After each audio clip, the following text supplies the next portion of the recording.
بسم اللہ الرحمن الرحیم صلو علی الحبیب صلی اللہ تعالیٰ علیہ وسلم۔ گلستان سعدی کا سبق آپ پڑھتے ہوئے آ رہے ہیں مسلسل، اور الحمدللہ آپ نے مکمل 7 حکایتیں باب اول سے پڑھ لی ہیں۔ اب یہاں سے 8ویں حکایت پڑھا رہے ہیں، تو 8ویں حکایت میں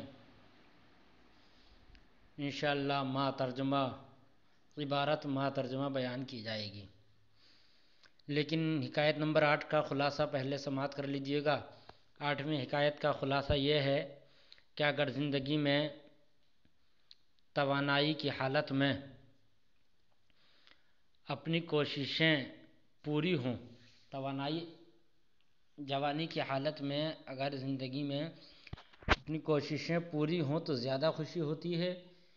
کیوں؟ اس لیے کہ آخر عمر میں ملک گیری یعنی ملک کی بادشاہت حاصل کرنا، ملک کو پکڑنا، ملک کو قبضے میں کرنے کی ہوس کو ترک کر کے فکر آخرت میں متوجہ رہنا چاہیے، تو وہی اس حکایت میں بیان کر رہے ہیں۔ سمجھ گئے ہوں گے آپ اس حکایت کا خلاصہ کہ توانائی کی حالت میں کوششیں پوری ہو جائیں تو زیادہ خوشی ہوتی ہے، اس لیے کہ اس وقت آخرت کی فکر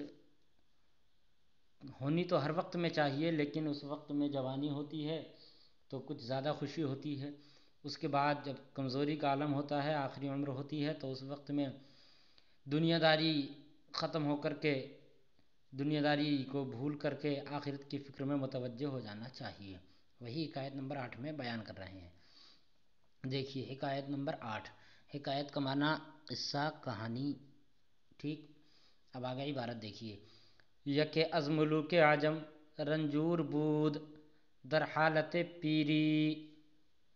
یک ایک، یک ایک، از معنی سے ملوک، یہ ملک کی جمع جس کا کہ معنی بادشاہ، اور عجم آپ جانتے ہیں کہ جزیرہ عرب کے سوا تمام عجم ہے، جزیرہ عرب کے سوا تمام عجم ہے۔ اور رنجور کا معنی ہے رنجیدہ، بیماری، دونوں معنی آتے ہیں اس کا رنجور کا معنی رنجیدہ بھی ہے اور بیماری بھی ہے۔ اور اس کی رنجور کے بارے میں بتاؤں گا۔ پھر بود کا معنی آپ جانتے ہیں، رنجور بود بیمار تھا یا رنجیدہ تھا۔ در معنی میں حالت، معنی حالت، اور حالت پیری، پیری کا معنی ہے بڑھاپا، بڑھاپے کی حالت میں یا کمزوری کی حالت میں۔ اب ترجمہ دیکھیے۔ یک از ملوک عجم رنجور بود در حالت پیری، ایک بادشاہ، بادشاہوں میں سے ایک، عجم کے بادشاہوں میں سے ایک بادشاہ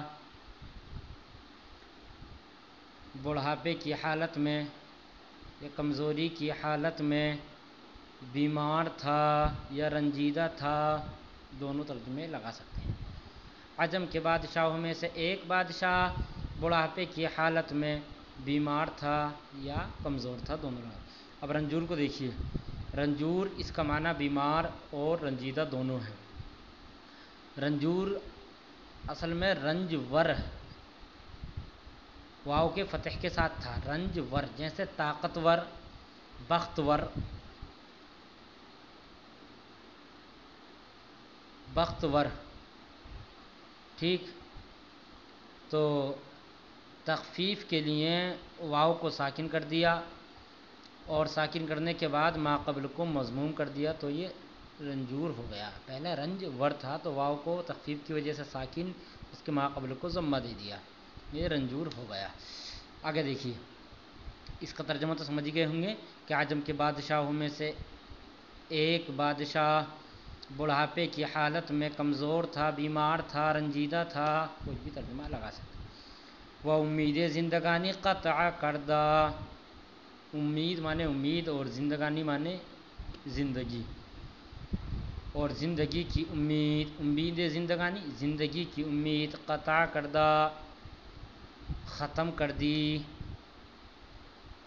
جب بھی رنجیدہ تھا، بیمار تھا، تو زندگی کی امید ختم کر دی، منقطع کر دی، کہ سوار از در، سوار از در آمد، سوار کا معنی سوار، سوار ایک سوار، از معنی سے اور در آمد ہے یہ، تو در کا معنی یہاں دروازہ، پہلے والے در کا معنی دروازہ، دوسرا در معنی میں کا معنی ہے، در آمد، آمدن مصدر سے آنا، آمد آیا، در آمد اندر آیا، اس کا در آمد کا معنی آگا اندر آیا۔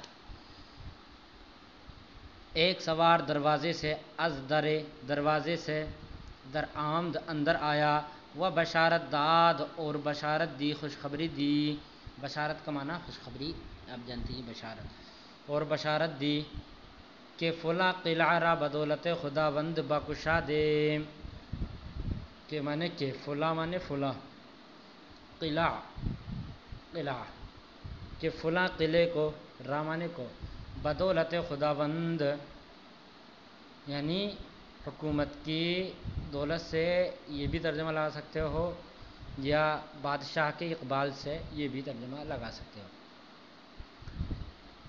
اور خوشخبری دی کیا، کہ فلاں قلعہ کو بادشاہ کے اقبال سے، بکشادیم ہم نے کھینچا، یعنی کہ ہم نے فتح کر لیا، کشادیم ہم نے فتح کر لیا، و دشمنا اسیر آمدند اور دشمن قید ہو گئے، و دشمنا دشمن کی جمع ہے یہ، اور دشمن اسیر معنی قید کی، قیدی کے معنی میں آتا ہے اسیر، تو وہی کہا ہے، اسیر آمدند قید ہو گئے، و سپاہ و رعیت آ طرف بجملگی مطیع فرما گشتند، سپاہ کا معنی آتا ہے فوجی، سپاہ کا معنی فوجی، اور رعایا کا معنی، رعیت کا معنی رعایا، رعایا لشکر، لشکر کے معنی میں بھی رعایا کا معنی آ جاتا ہے، و سپاہ و رعیت آ طرف اور اس طرف کی رعایا اور فوجی، بجملہ، بجملہ ہے یہ، بجملہ سب، جملہ معنی تمام، تو یہ اصل میں یا جو یہاں پر ہے جملے میں جملگی، تو یا یہ مصدری یا ہے، اور جملے کی ہا کو گاف سے ملا دیا گیا ہے، جملے کی ہا جو ہے نا جملہ میں آخر میں جو ہا رہی ہے، تو اس ہا کو گاف سے ملا دیا گیا ہے، اور یا جو ہے یہ آئے مصدری ہے، تو یہ ہو گیا وہ بھی بجملگی، اور تمام، مطیع کا معنی مطیع، مطیع فرما یعنی فرما بردار، پیروکار، گشتند ہو گئے۔ اب دیکھیے، و سپاہ و رعیت آ طرف اور اس طرف کی رعایا اور فوجی، تمام کے تمام فرما بردار تابع دار ہو گئے، ملک نفس سرد بر آورد، ملک معنی بادشاہ، نفس معنی سانس، جان کے معنی بھی آتے ہیں اس کے، اور یہاں پر جو معنی ہے وہ سانس کے معنی میں ہے، نفس ایک سانس، سرد کا معنی ٹھنڈا، ٹھنڈی، نفس سرد ایک ٹھنڈی سانس، بر آورد باہر لایا یعنی کہ لی، بادشاہ نے ایک ٹھنڈی سانس لی، ملک نفس سرد بر آورد، بادشاہ نے ایک ٹھنڈی سانس لی، وگفت اور کہا، یہ تمام کچھ سننے کے بعد میں کہ انہوں نے جو کہا کہ ہم نے ملک فتح کر لیا اور دشمن قید ہو گئے، اور اس طرف کی رعایا اور اس طرف کے فوجی تمام کے تمام تابعدار فرما بردار ہو گئے، تو بادشاہ نے ٹھنڈی سانس لینے کے بعد میں پھر کہا، کیا کہا، ای مزدہ مرانیست، مزدہ کا معنی یہاں پر خوشی، ای معنی یہ، ای مزدہ یہ خوشی، مرا مجھ کو، نیست نہیں ہے یعنی میرے لیے نہیں ہے، یہ مزدہ یہ خوشی، یہ خوشخبری میرے لیے نہیں ہے، دشمنانم را است، دشمنانم میم کا جو ترجمہ لگے گا وہ میرے دشمن، دشمنانم میرے دشمنوں کو ہے، یعنی یہ خوشی میرے لیے نہیں ہے بلکہ یہ دشمنی میرے، بلکہ یہ خوشی میرے دشمنوں کے لیے ہے، آگے پھر اس کا خلاصہ کریں، یعنی وارثان مملکت، حکومت کے وارثوں کے لیے، اب آگے دیکھیے قطع کہہ رہے ہیں، تو قطع کا معنی جانتے ہیں ٹکڑا، حصہ. اور دیکھیے قطع میں کچھ دو شعر بیان کر رہے ہیں. دری امید بسر شد دریغ عمر عزیز. دری امید، اس دری مانے اس میں، امید مانے امید، اس امید میں، بسر مانے بسر یعنی ختم، شد ہو گئی. دریغ کا معنی ہے یہاں پر افسوس، اور عمر عزیز، عزیز عمر یعنی پیاری عمر کے معنی کہ یا اس لیے کہ آنچے جو کچھ، در مانے میں، دلم مانے دل مانے ہے دلم، دل سے دلم ہو گیا میرا دل، است ہے. اور ازدرم فراز آیت، ازدرم فراز آیت یعنی کہ پوری ہو جانا، پوری ہو جانا. سمجھ گئے؟ تو دیکھیے اب اس کا ترجمہ. دریع امید بسر شد دریغ عمر عزیز، پیاری افسوس پیاری عمر، دریغ کا معنی پہلا لگاؤ، افسوس پیاری عمر اسی امید میں ختم ہو گئی، بسر ہو گئی. پیاری عمر اسی امید میں ختم ہو گئی، افسوس کہ آنچے اس لیے کہ جو کچھ میرے دل میں ہے، در دلم است میرے دل میں ہے، از درم فراز آید، از درم فراز آید یعنی سامنے آئے، پورا ہو جائے، یعنی سامنے آئے، جو کچھ میرے دل میں ہے وہ پوری ہو جائے یا سامنے آ جائے. آگے دیکھیے. امید بستہ بر آمد ولے چے فائدہ ز آنکھے، ز آنکھے ہے یہ از آنکھے ہوگا. امید نیست کہ عمر گزشتہ باز آید، بستن مصدر سے بستہ باندھی ہوئی، بستن مصدر سے بستہ باندھی ہوئی. دیکھیے ترجمہ. اور یہاں پر بستن کا بستہ باندھی ہوئی سمے ہے، اور دشوار کا معنی بھی یہاں پر اس کا لگ سکتا ہے. امید بستہ دشوار امید یا باندھی ہوئی امید، برآمد باہر آئی یعنی کہ پوری ہو گئی، ولے اور لیکن، لے کا معنی لیکن، اور لیکن چے فائدہ لیکن کیا فائدہ ہے، ز آنکھے اس لیے کہ امید نیست اس کی امید نہیں ہے، ز آنکھے اس لیے کہ کیا فائدہ ہے، اس کی امید نہیں ہے، کس کی، کہ عمر گزشتہ گزری ہوئی عمر باز آید باہر آ جائے، واپس آ جائے، لوٹ آئے. امید بستہ دشوار امید پوری ہو گئی، لیکن کیا فائدہ، اس لیے کہ اس لیے کہ اس کی امید نہیں ہے کہ عمر گزشتہ گزری ہوئی امید لوٹ آئے، واپس آ جائے. اب یہاں سے پھر قطع کہہ رہے ہیں کچھ. قطع حصہ ٹکڑا. کوس رحلت بکوفت دست اجل، کوس کا معنی ہے نقارہ، اور رحلت کا معنی ہے کوچ کرنا، رحلت کرنا ہے، کوچ کرنا، رحلت کرنا. کوس رحلت، کوچ کا نقارہ یا رحلت کا نقارہ. بکوفت بجا دیا، کوفتن مصدر سے کوفت بجا دیا، دست اجل، دست کا معنی ہاتھ اور اجل معنی موت، موت کا ہاتھ.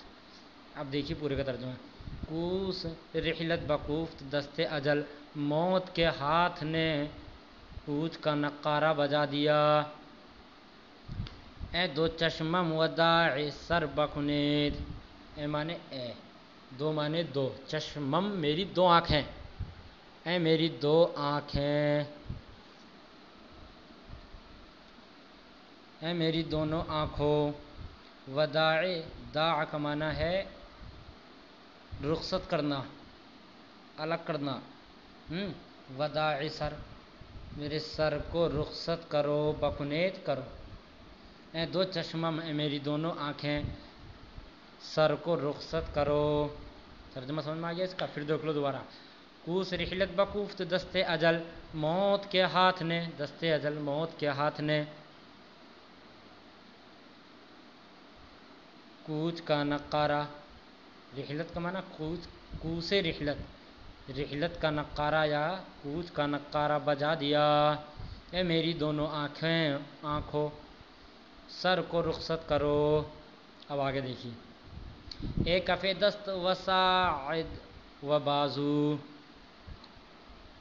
اے مانے اے، کف دست ہاتھ کی ہتھیلی، کف کا معنی ہے ہتھیلی اور دست کا معنی ہاتھ، ہاتھ کی ہتھیلی، اور ساعد کا معنی گٹھے کلائی، اور بازو کا معنی بازو، اے ہاتھ کی ہتھیلی اور کلائی اور بازو، ہما تو دیع یک دیگر بکنید، ہما مانے تمام سب،